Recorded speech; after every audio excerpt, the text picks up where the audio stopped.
when in ancient Vedic days, Brahmanas used to perform a sacrifice of an animal, they would test their mantras by bringing it back to life. Because when you have mantras and you're saying them all the time, you may forget how powerful they are and think that they're imaginary.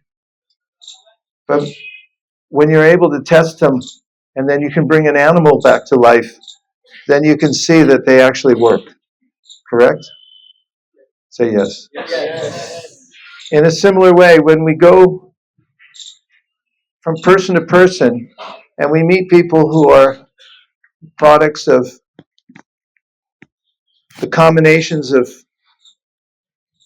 modes of nature from time immemorial, and we offer them Krishna consciousness, and we see that although normally they're under the dictation of the modes of nature, and they're in Maya, when they see Krishna, they hear Krishna, when they meet you, and because of your enthusiasm, you can see that in a moment they can rise above Maya, in a moment, because asango hyayam purusha, soul actually has nothing to do with Maya. They're just pretending, and they're dreaming. And when we see the souls come alive, when we offer them through a sense of compassion that we've inherited from our great acharyas, we remember ourselves how someone gave us an opportunity to take a Krishna consciousness, and we can also remember how we felt when we first saw the opportunity. As one might get some position in the Krishna consciousness movement and then forget how lucky one is. I may feel many things like entitlement, or I may feel that I've done this before, I've seen it before, I know what I'm doing. But when you go for book distribution, every time we go out, we feel, I don't know what I'm doing, because we know if I think to myself, I know what I'm doing, then Krishna will show us that we don't. And he'll purify us in that way. That's a good place to live every day. At least we should have a dose of that where we feel that I'm helpless and I'm only depending on Krishna. Like in the third canto of the Bhagavatam, Brahma, when he realizes the task he has at hand to create the universe, he prays first and he says, I'm helpless. You have to direct me. I'm only an instrument in your hands. Book distribution is high sadhana. It gives us an opportunity to daily take shelter of Krishna, to say, I'm your instrument, please use me. It gives us an opportunity to tolerate what is most abhorrent to the false ego, which is rejection. How dare you reject me? I'm the supreme being. I'm well situated, you're not. And when people reject what we have a sense of indignation. And Krishna tells us in the Bhagavad Gita that we should learn to overcome that. Don't be condescending. Be a kind friend to all living beings. In these opportunities where we're feeling this friction, we get to practice what Krishna says in the Bhagavad Gita. For instance, at the end of the 12th chapter of the Gita, Krishna recommends ways that we should adjust our attitudes so that we become dear to him. That's a great opportunity. You can do it every day. And we also, again and again, see how bringing the holy name into any circumstance changes the environment.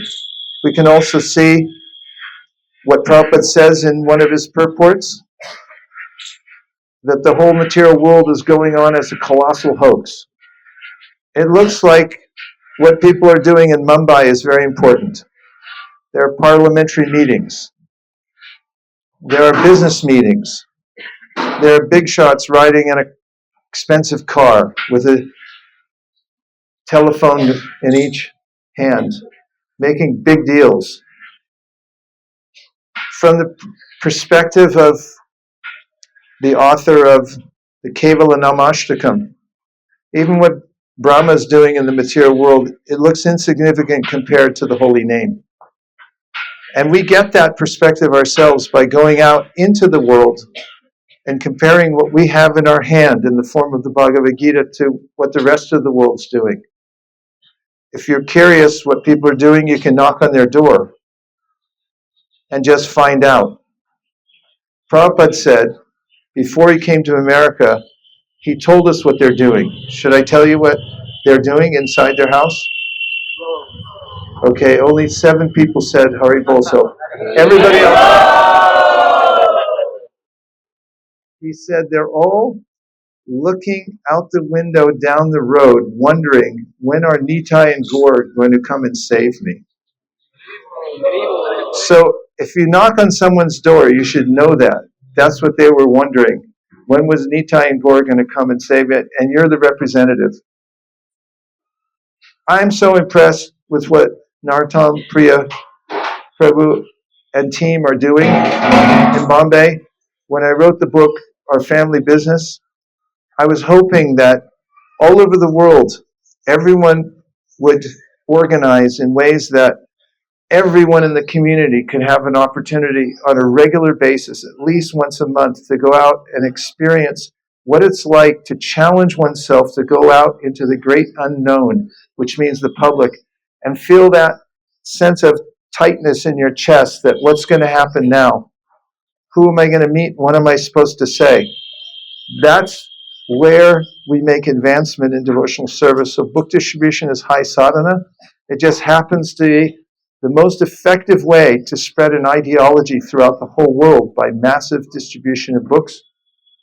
And it's also an unassailable service because there is no other service that was emphasized, that Srila Prabhupada emphasized more than book distribution. What to speak of Srila Bhaktisiddhanta Saraswati Thakur, from whom our Srila Prabhupada inherited this mood. So feel free to learn the art of book distribution, perfect it, because it's not just a technique, it's not just a service, it's a high sadhana. And it's an unassailable activity meant to give benediction to the whole world. It's just one little thing. We need to 10x it in Mumbai. I didn't say double, I said 10x. Is that how you say it? Everyone say 10x. 10x. So figure out where you are now and make a plan to do 10 times more. We're reading in the Bhagavatam how every covering of the universe is 10 times thicker than the last one. That's a lot. And similarly, Mumbai, of all places, is a place, if you're going to 10x something, that's where you want to 10x it. So all of you are leaders, and you've been deputized right here, right now, at the most vital point of the Kali Yuga, to take part. Nobody else is flying in on a helicopter. It's all you. This is your thing. Take it to heart. Make it a sadhana in your life, and then make a plan to increase book distribution in such a way that everyone in Mumbai thinks Hare Krishna is everywhere. They're at every street corner. They're at every airport. They're everywhere. Surround the whole Mumbai and make sure that everybody chants Hare Krishna, Krishna Krishna, Hare Hare, Hare Rama, Rama Rama, Hare Hare. Thank you, Narottam Priya Prabhu. I never know when he's going to come. When he does, it's like the sun rising in my heart. Thank you very much for all that you're doing and your whole team. And I pray that you all have great success in your book distribution and your personal sadhana. We're here reading the Bhagavatam 5 hours a day for Kartik. We have a theater here, and I'll just leave you with this last point, and that is Prabhupada told a group of us in San Francisco circa 1973, when we were introduced as book distributors. He didn't say, congratulations. He didn't say, way to go. He said, you must also read my books. And he said, I've not written them just for selling. I've written them for you to read, become pure devotees, and go back to Godhead. So then there's two things. Distribute like mad persons, like the Panchatattva. And the other one is try to read with the same vigor that Prabhupada wrote his books. We may not be able to write like Prabhupada wrote, staying up all night. We may not be able to write like that, but we can read like that. Try to Dai Tava Pache Pache. Try to catch up to Prabhupada's energy, the way he wrote his books, by putting as much energy into reading them. Okay? Say yes. Yes. Thank you very much. Vanchakopdurusha Kripasanave Vachapatitanam Pavanebhyo Vaishnavebhyo Namo Namaha. What's the name of your team? Team Radha Rasa Bihari Ki. Jai. Grace Nartam Priya Prabhu Ki. Jai. Gaur Bhaktivinoda Ki. Gaur Premanande Haribol.